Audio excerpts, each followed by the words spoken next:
This is the mass media presentation, How Paper Cuts. Newspapers and magazines. We're going to talk about the pros and cons, how they make money and profit, media effects theories that relate to this mass media, advertising and personal relations, and then we're going to conclude it. These are some controversial magazine and news covers. This is Paper Magazine and the Times Magazine. These faced a lot of backlash.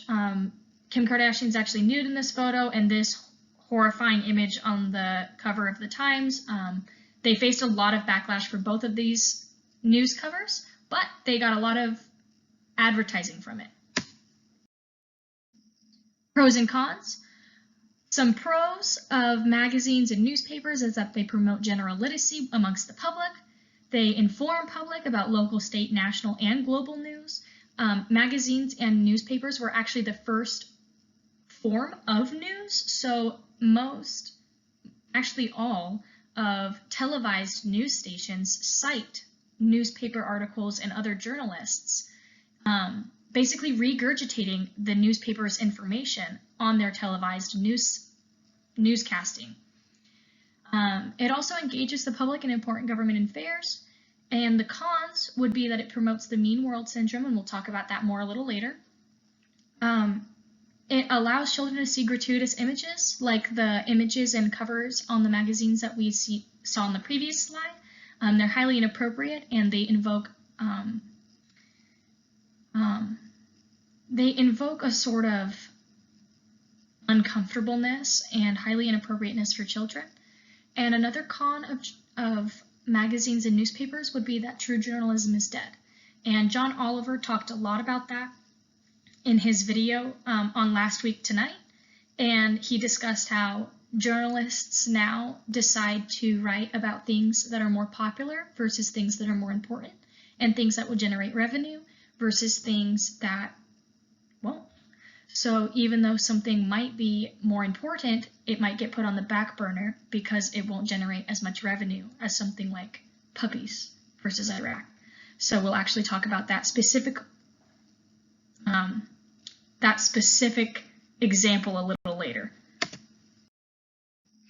These are some more highly offensive Times and Rolling Stone magazine covers. So they depicted Kanye West as Jesus, in Christian theism, he's the savior, and it was highly offensive to put thorns on his head and basically equate him to God. And then Britney Spears was a minor when this photo was taken, almost promoting child pornography. And so magazine covers like this kind of go back to our cons list about how they negatively affect children. This promotes body image issues, and Kanye, it's kind of a slap in the face to religious organizations. Very offensive, and they received a lot of backlash for these magazine covers.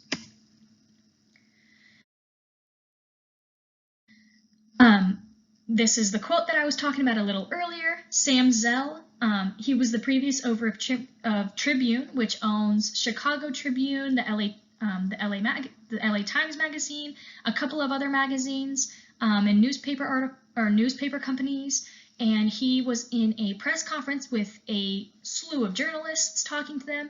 One girl had raised her hand and said, what about what people should know rather than what generates revenue?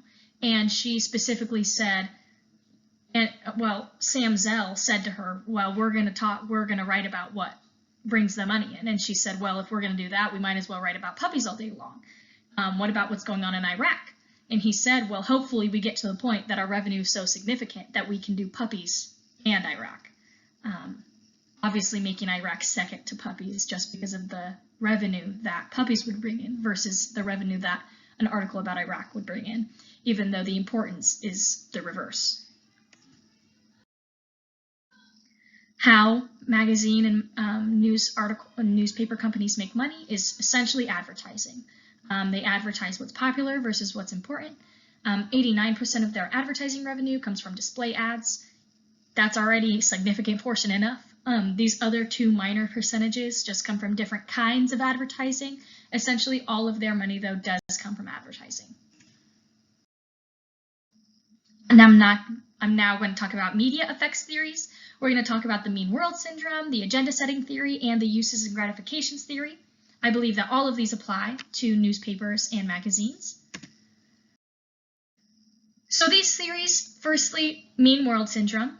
Dr. George Gerbner's mass media theory, essentially stating that the more media an individual consumes, the meaner they view the world. So the more people read the news, the more people concern themselves with what elitists are doing, and like that cover of the Kardashians, there was obviously an article about their family in that magazine. The more that we concern themselves, the more that the world concerns themselves with these individual families and these news articles about, shootings and robberies, and just even local news is so jam-packed with so much violence, and that the more you consume that violence, it's the whole point of his theory, the more you consume and witness that violence, the meaner you view the world. If somebody never watches the news, they're never going to think twice about walking down the street. But if somebody's been watching the news all day for the last 3 days, they've seen nothing but people getting attacked on the side of the road, people dying on the side of the road, getting hit by cars, getting robbed, yada yada. So they're going to be a lot more hesitant to take a walk down the street than somebody who doesn't watch the news. So even that small example directly correlates to his theory, directly correlates to newspapers and magazines and the consumption of them. The agenda setting theory, a theory stating that mass media determines the issues the public considers the most important. Well, Sam Zell said it perfectly in his press conference, that's exactly their goal, is to write and determine what the public considers important so that they can make money off of it. The uses and gratifications theory is a theory that states that individuals use media to satisfy specific needs or desires. Readers being more drawn to puppies versus, violence in Iraq. People are always going to be drawn to cute animals and cute little stories and feel-good, happy articles rather than real-world violence and actual problems, So I believe that these three theories correlate beautifully with newspapers and magazines.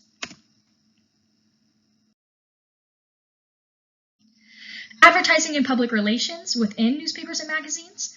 Advertising, gaining the public's attention through direct acts of advertisement, through the ads in their magazines and newspapers to the articles themselves.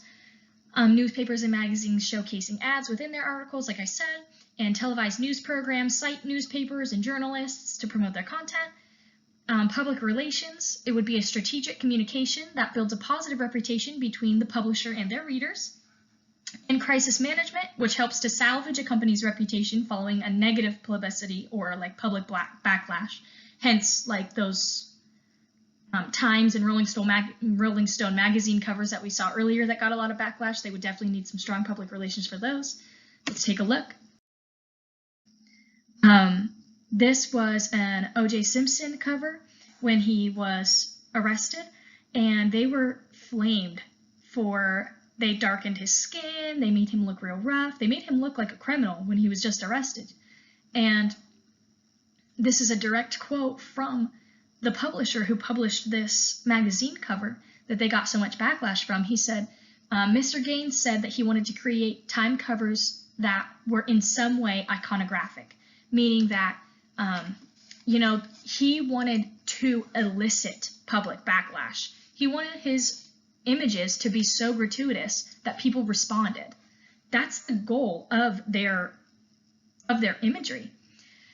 And Time has had a long tradition of cover portraiture, he said, but he added that I'll be a little more careful about doing photo illustrations on a very tight deadline, which was the case here. He essentially snubbed the backlash. He didn't really apologize for the cover. He made an excuse. All he said was, "Oh, I'm sorry, I did that in a rush. I'll be a little more careful about my editing style next time." Not at all addressing the horrible portrayal. And anyway, wow. He just blew off all the public backlash, but you know what? It worked. So it's horrible, but it worked. And that's public relations for you. That's crisis management. Good crisis management. Effective. So to summarize, the future of newspapers and magazines relies solely on journalists. As the generation that drank a cup of joe with their morning newspaper slowly dwindles, I believe that the physical printing of newspapers and magazines will as well.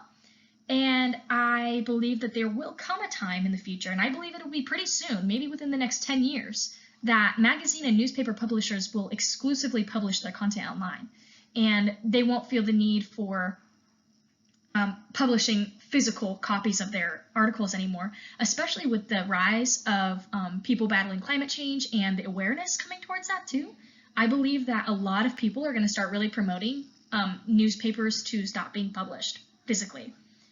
My main takeaway from this research would be to not believe everything that you read. And I know it's cliche and you hear it a lot, but you need to do, we need to do our own research and be diligent and find out what's truly happening in the world. Because as we saw in this PowerPoint, these companies will publish whatever it is that promotes revenue and not what's important to educate the people. Thank you. There's just my works cited, obviously the most interesting slide. But anyways, thanks.